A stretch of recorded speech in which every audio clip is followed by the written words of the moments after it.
Welcome to the kingdom. I'm Chris, and this is Good Enough Gaming.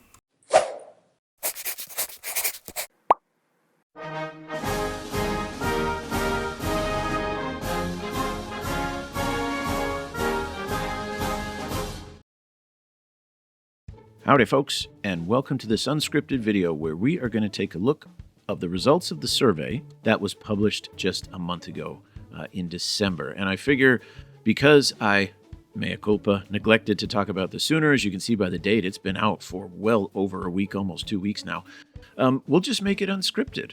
So we'll take a look at what the results are. We'll see what OPR had to say about these results. I'll throw in my own 2 bits, and then please add your own comments and insight in the comments below. So, start off, one of the things, I've said this before, I really like the fact that OPR twice a year reaches out to its fan base, to its customers, to people who are interested in the hobby and in the company to get their feedback, because it tells us that they're listening and they make decisions based on what we say. I know it's a novel concept, but let's go through it. So first, it starts off over 1,600 responses. The largest survey yet. That's good. That means that not only are more people playing, but more people who are playing are taking the time to actually say something. Now, they use the same questions over and over, which might seem a little tedious, especially for those of us who fill this out every twice a year. We start to feel like we're just doing the same thing, but that's how they track stuff. I mean, I'm not an expert in statistics, but if you keep changing up the questions, you might not know what's changing. So first, where do you follow OPR news and content? Not much of a surprise. Their Discord and their Patreon are still at the lead, as they say there. They're the most active. Their social media tends to be growing after their official website and their official Discord and Patreon. YouTube, of course, is right up there. And I think that's because the bat reps, the reviews, painting tutorials, like the stuff that they don't really offer that much of on Discord or Patreon. And Discord will often lead to YouTube. So I wonder if people, when they are checking the boxes for these, if they check both Discord and YouTube, whether they do one or the other, I don't know.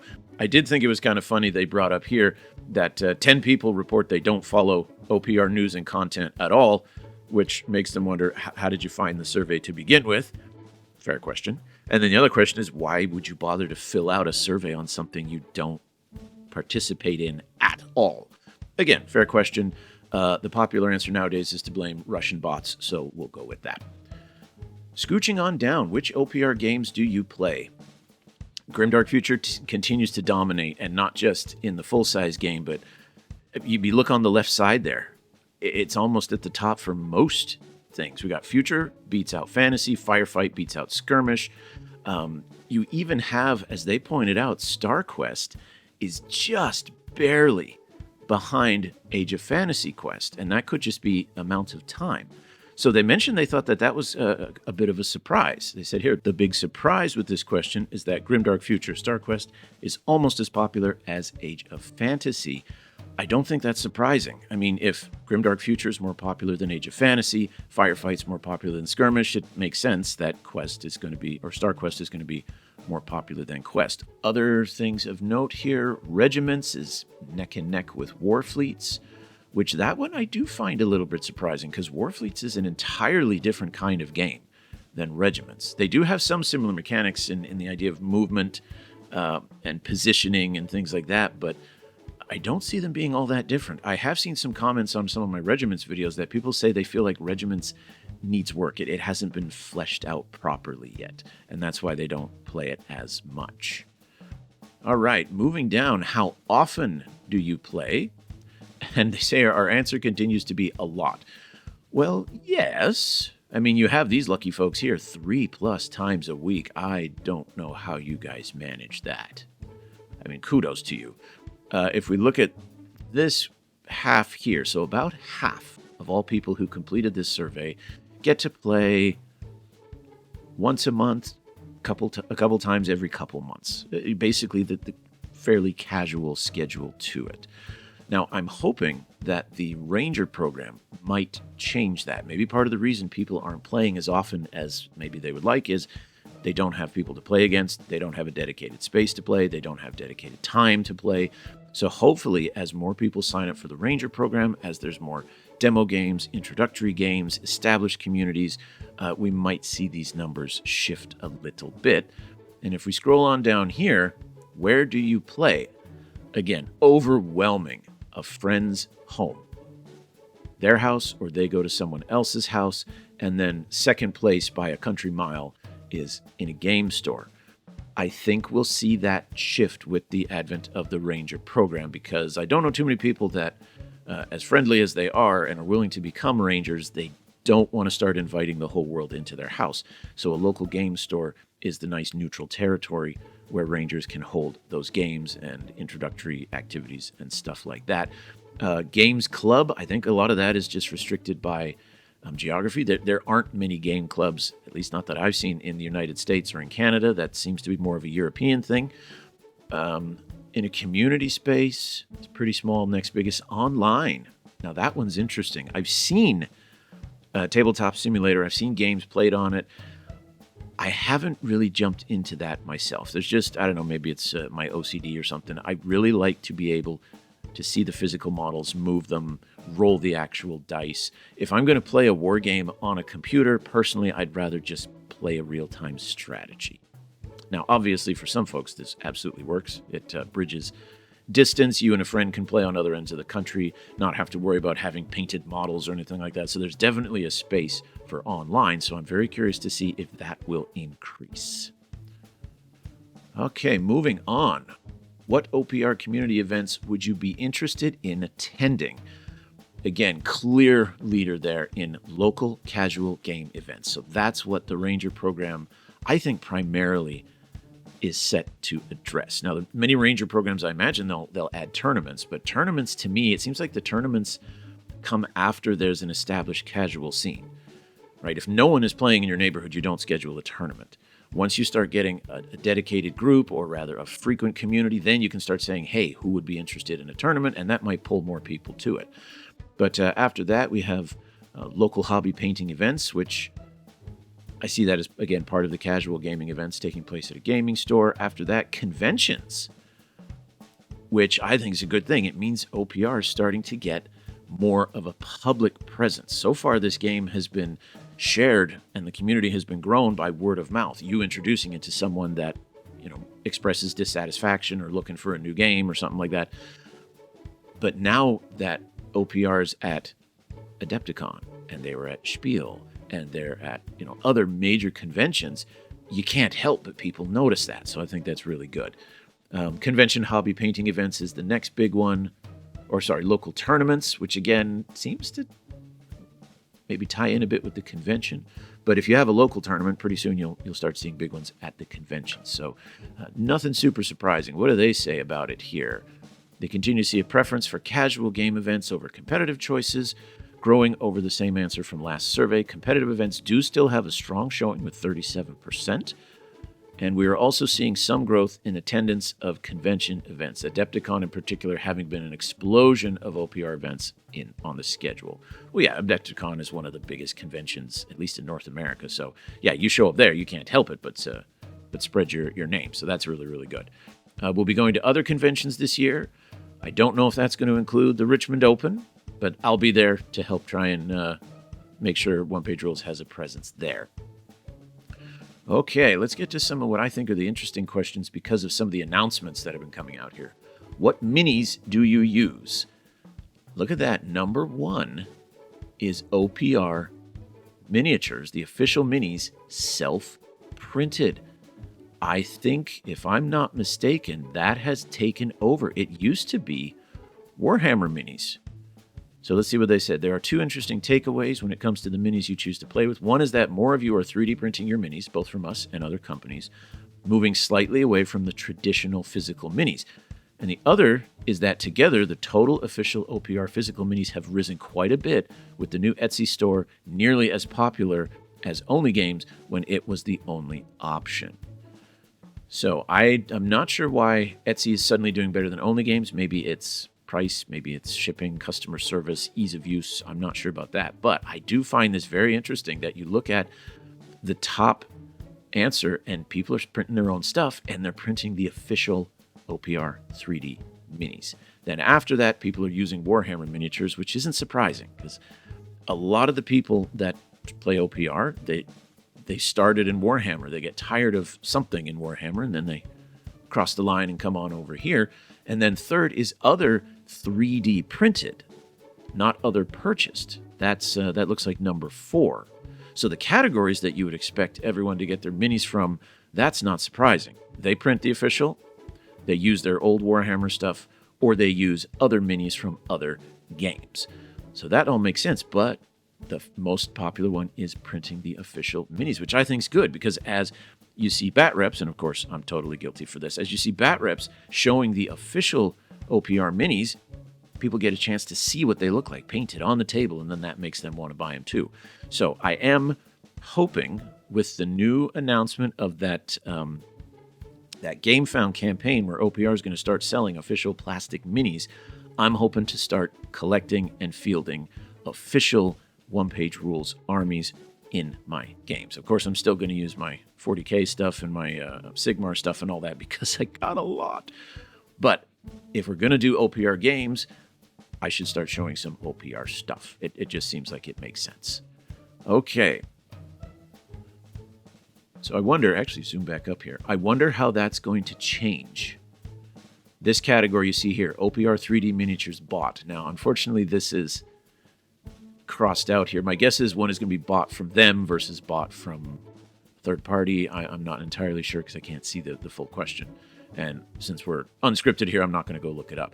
I'm curious to see with the release of the battle boxes, the plastic battle boxes, how much that might change. So something that to keep an eye out for. How do you usually buy physical minis from other brands? Online, at game stores, or I don't buy physical minis. So in the live stream, they mentioned how the goal is to start selling that battle box in actual stores.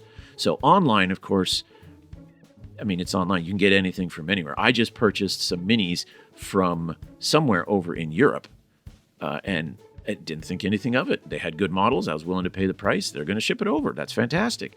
It would have been nice if I could have gone down to my local game store, bought it. It would have been a bit cheaper, and I would have had it immediately. But it's not surprising at all that people get their stuff from online.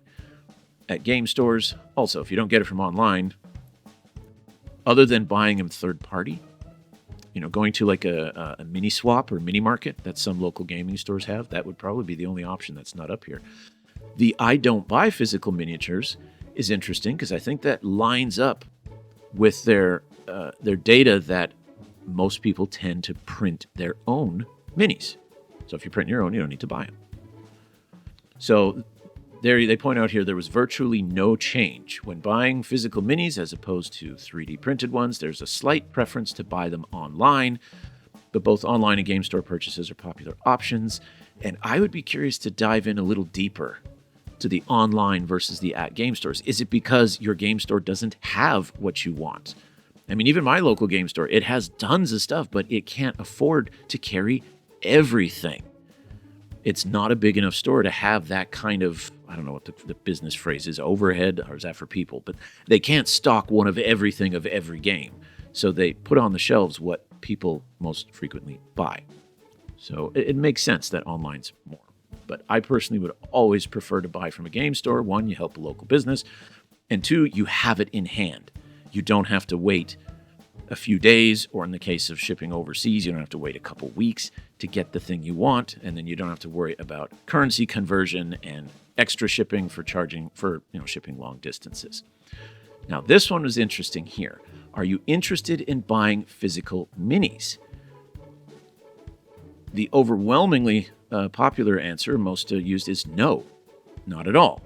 Now, that totally aligns with up here the fact that the majority of people print them. That makes sense.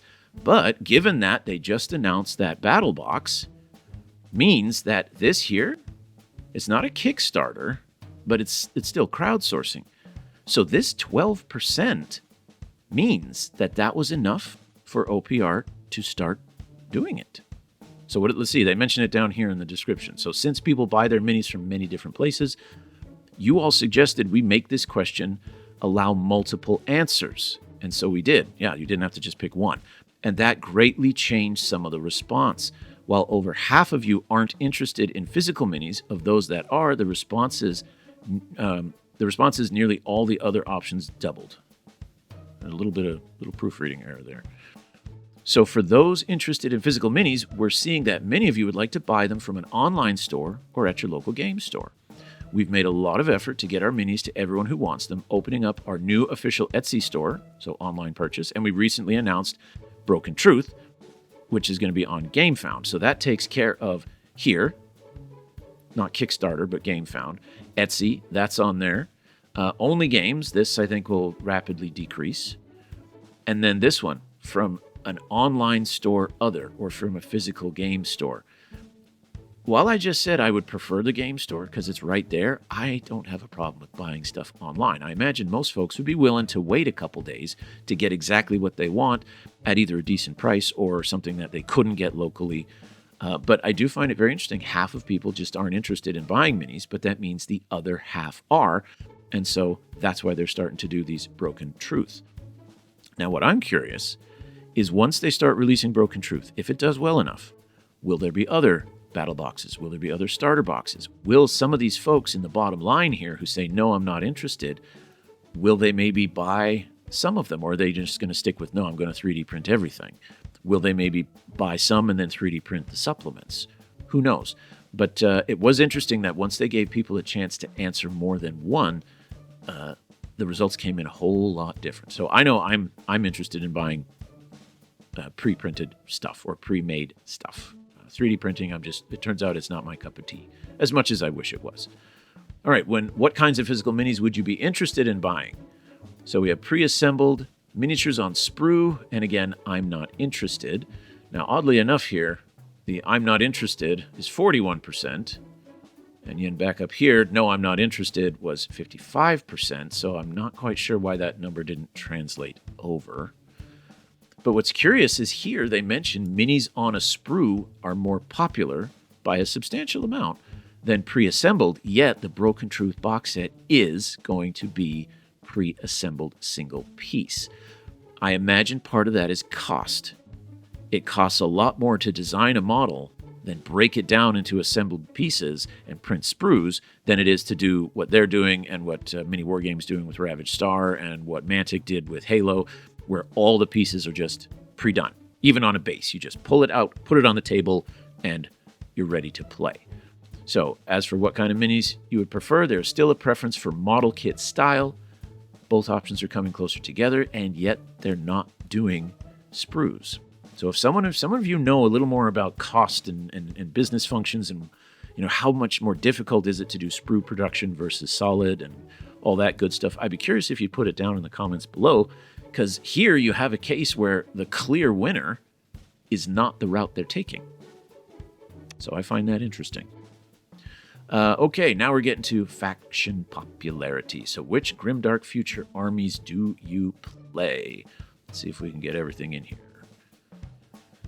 Okay, so Human Defense Force leaps into the lead by a substantial amount. It used to be Alien Hives and Battle Brothers duking it out, and as you see at the top, they still are, but 40%, 40%, 51%. People love them, their Human Defense Force. Interest in the faction, they say, was already on the rise, but since the model line came out, over half of you are playing it. And, I mean, that makes sense. If you already like a model aesthetic or an army look, and then the game you play releases good-looking models for the army you want, of course you're going to buy them. And as you guys have seen, if you watched the channel, I did that painting tutorial for the Ogre model. And one of my buddies, who I'm starting to play with a whole lot more, he plays HDF. There's another new gentleman who just joined our community. He plays HDF.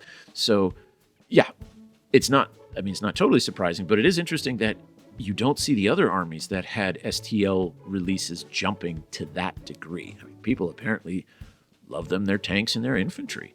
I would be curious. Obviously, they're not going to ask this in the survey, but a why. Why do you play the Human Defense Force? Do people like the look of the models? Do they like the idea of mass troop formations and tanks? Not just the what, but the why. But I imagine no one wants to read through 1,600 paragraphs or backstories of why they play them. I would just be curious. So Human Defense Force is first, Battle Brothers and Alien Hive second. And I'm going to tie it. It's like 3 votes there. And then followed closely by Robot Legions.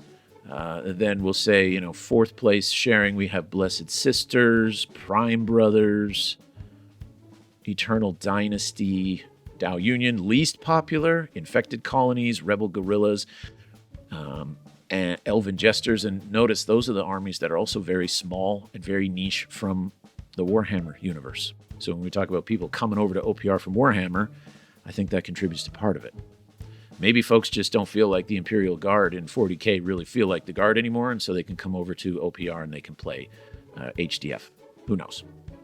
All right, now if we head down to Fantasy, again, let's first read their analysis here, and then we'll go back up and take a look at the charts. So there are 2 big changes for Age of Fantasy's faction popularity, and both make sense. First, the Duchies of Vinci have seen a modest increase with the release of their faction book.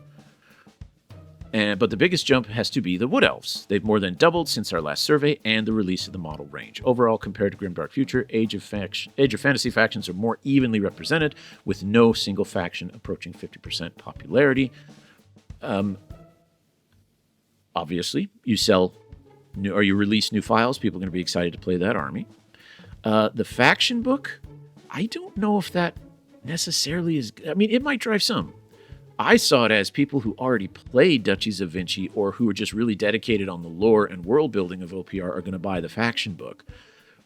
But I looked at it as you already played the faction and got the book to kind of enrich your army, give you ideas for painting and army composition and lore and so on and so forth. I didn't see it so much as I'm going to buy the book and that convinced me to play the army. It might. I mean, I've had something like that, but that was after reading a novel. I was reading part of the Horus Heresy series, and I read one of the books and said, I've got to play the Alpha Legion now. Whereas with this one, I didn't think it was going to happen that way, but it looks like it has. So you've got, again here, yeah, that's the whole map here, or that's the whole chart. So increase, but the number 1 is Vampiric Undead, which I can totally understand. I have a Vampiric Undead. Looks like second place is the Saurians, and then third place is the Wood Elves.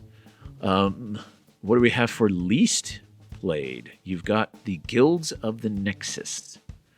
So those are the gangs, I believe it is. Unless I'm looking at them. Let me just quick pan over here. What else looks kind of small? Volcanic Dwarves. That's because and Sky Dwarves. That's because there's not a lot of variety. And so, you don't want to collect an army that doesn't have a lot to offer. I get that. Halflings, I think that's just lack of models. There's not a whole lot of people making halflings in variety enough to field a really good army. Havoc Dwarves, same kind of thing. So there seems to be not a strong correlation, but there seems to be a correlation between ability to find good-looking models in enough variety to play WYSIWYG or close to it, and the popularity of a particular army. Down to Warfleets. Grimdark Future Warfleet's faction popularity seems to follow along with the changes we've seen in other games. Eternal Dynasty and Alien Hives gain in numbers since release of Edge of Radiance. Okay, so then lore is helping to, and mission building is helping to pull faction popularity. Human Defense Force, most popular there too, followed up by Hives, Battle Brothers, Robot Legion. So it's almost, as they said, it's identical. The models that are popular in Grimdark Fantasy or Future are most popular in Warfleets. All right, getting close to the end here. Which Grimdark Future StarQuest classes do you play? Seems you got a pretty good distribution here. Soldier at the top. I mean, every faction or every group needs a fighter. Followed by Commanders, Pathfinders, Technomancers. Least popular, Instigators, Ritualists. Now, I have not played very much StarQuest. I played, I think, 1 or 2 games. I filled that one Helldivers themed one, and because we were Helldivers themed, that directed which classes we played more than others. I haven't played enough StarQuest to be able to really look at the differences between all these classes and tell you for sure why one's more popular than the other. But what they've got here, let's see what they say. A lot of this seems to mirror Age of Fantasy quest results, with the Soldier being the most popular and others being about the same popularity, though Instigator, Ritualist, and Sentinel are noticeably lagging. We'll see how this changes after you've had a chance to play through a campaign or 2. So it could be people are just going by name, right? If you've never played StarQuest and you're saying, what the heck is the difference between a Berserker and a soldier, well, that might be obvious. But how does a infiltrator, instigator, sentinel, how do they differ? Right? Or what's the difference between a biomancer, a psychic, and a ritualist? So it could just be a matter of people don't know what the difference is, or that the difference just really isn't that big. We scroll on down to the last one, Age of Fantasy Quest. Fighter, again, right at the lead, same thing as Soldier. Second place followed by Paladin, Ranger, Wizard, Barbarian, Cleric. So basically the D&D classes. The most popular D&D classes, though Bard seems to be trailing, as does Druid and Monk. But, what do they say? Big surprise is how little it changed. While in our other games, the popularity of different options seem to follow our recent model releases. For Quest, it seems it isn't happening. The Monk, Paladin, Sorcerer, Warlock got a 5% bump. There aren't any big popularity drops to go with them. This means you're probably adding more variety to your party instead of retiring favorite options. So you're starting with the tried and true. You get a Monk, you get a Wizard, you get a Cleric. A fighter, you got a tank, DPS, and a healer. I mean, let's face it, that's how it works. And then once you get that core, you can start mixing in these other ones. That might be what's happening here. And then they conclude, thanks to everyone for answering. We look forward to your feedback. It's great to see the responses from so many members of our community. So that is the last 6 months of 2024. It'll be curious to see what happens 2025, especially with the release of Broken Truth and some of those other big projects they've got coming. What do you guys think? What are your predictions for how dynamics are going to change in terms of selling different kinds of models, selling physical versus 3D printing? Will there be a shift in which factions are more popular? Let me know. This is just, I'm just looking at this and doing it off the top of my head. I'm sure some of you will dive in maybe a little deeper. So let me know what you think. Until next time, keep your dice on the table. We'll see you on the next one.